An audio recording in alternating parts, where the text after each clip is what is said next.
Selamat pagi saudara-saudari yang terkasih dimanapun berada. Semoga Tuhan selalu beserta kita dan memberkati kita.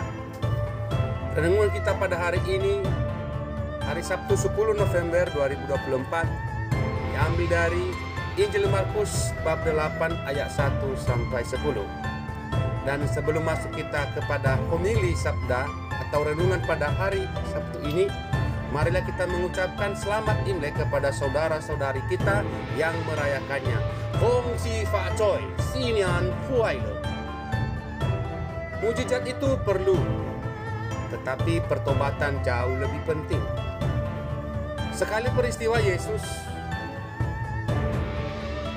bersabda, "Hatiku tergerak oleh belas kasihan pada orang banyak ini, karena mereka sudah 3 hari bersama-sama aku, dan mereka tidak mempunyai makanan. Mereka lapar." Maka untuk itu Yesus memberikan mereka makan. Perkataan ini adalah ungkapan belas kasih Yesus terhadap sesuatu yang emergensi, yang sulit ditanggapi oleh semua orang, apalagi pada zaman itu, di mana ribuan orang, ada 4.000 orang yang telah mengikutinya beberapa hari, belum makan, bahkan mereka belum minum. Karena itu, persoalan makan, apalagi pada zaman itu, adalah sesuatu hal yang krusial yang dibutuhkan oleh setiap orang manusia untuk memiliki tenaga dan energinya kembali. Namun apa yang terjadi dalam peristiwa ini? Ada 2 hal yang sulit bagi orang-orang mengikuti Yesus. Yang pertama, orang banyak itu, atau yang 4.000 kira-kira banyaknya itu, mereka berada di tempat yang terpencil, yang jauh dari sumber makanan. Dan kesusahan mereka, memang mereka sangat lapar. Saudara-saudara yang terkasih, dari kedua alasan ini, tergeraklah hati Yesus oleh belas kasihan untuk memberi mereka makan. Dengan hanya 7 roti, Yesus mengambil roti itu, mengucap syukur, memecah-mecahkannya, dan memberikan kepada murid-muridnya untuk disajikan kepada orang banyak itu. Peristiwa ini merupakan salah satu mujizat yang dilakukan oleh Yesus dengan memberi makan orang banyak hanya dengan 7 roti. Sekali lagi, hanya dengan 7 roti, kurang lebih yang diberi makan 4.000 orang. Di mana secara analogi kita atau secara rasional itu tidak mungkin, bahkan tidak masuk akal. Tetapi faktanya, konkretnya, hal ini benar-benar terjadi menurut Alkitab. Sebab bagi Allah itu tidak ada yang tidak mungkin. Saudara-saudara yang terkasih, dalam kisah penggandaan roti ini dapat kita lihat bahwa Yesus kita, atau Yesus yang kita sembah dan kita muliakan, itu adalah sosok yang sungguh-sungguh berbelas kasih, melampaui kasih yang dimiliki oleh manusia siapapun.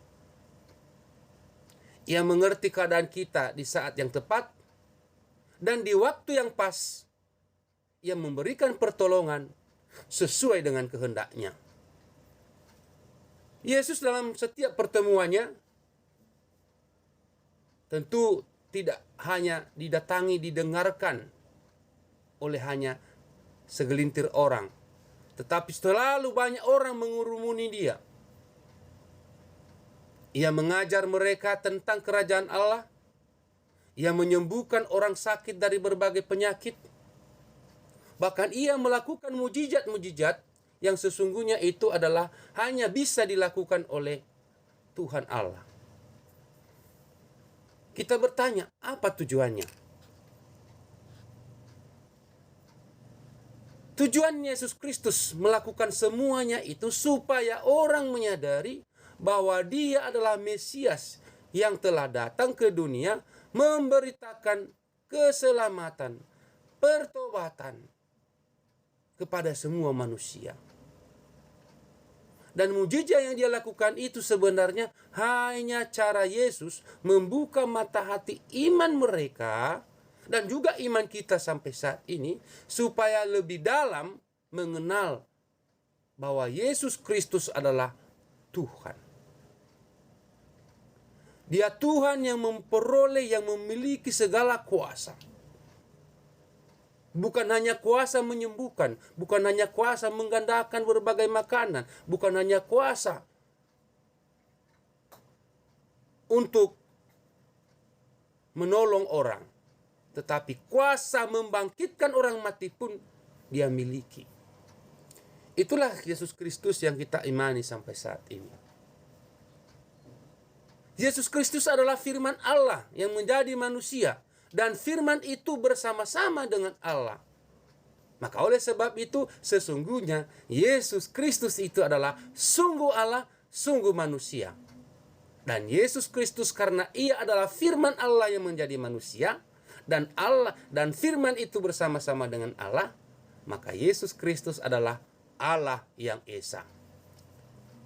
Maka tidak ada alasan lagi bagi kita yang telah menerima rahmat baptis untuk percaya kepada Yesus Kristus, bahwa ia adalah guru dan Tuhan.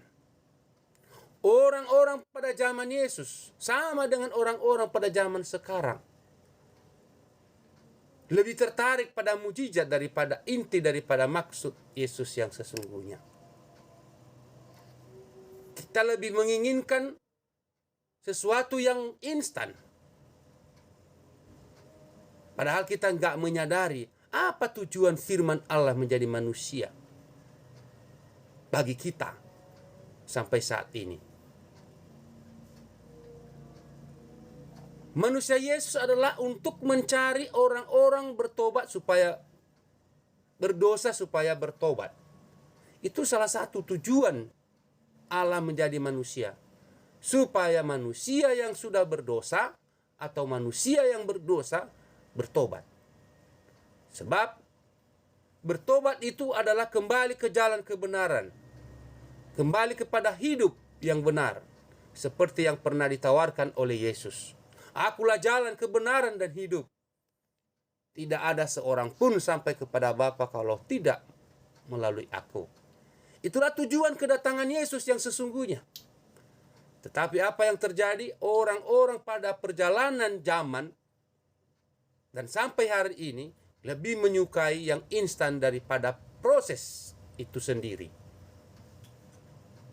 Padahal kita hidup untuk Tuhan. Itu perlu proses yang panjang dan melelahkan.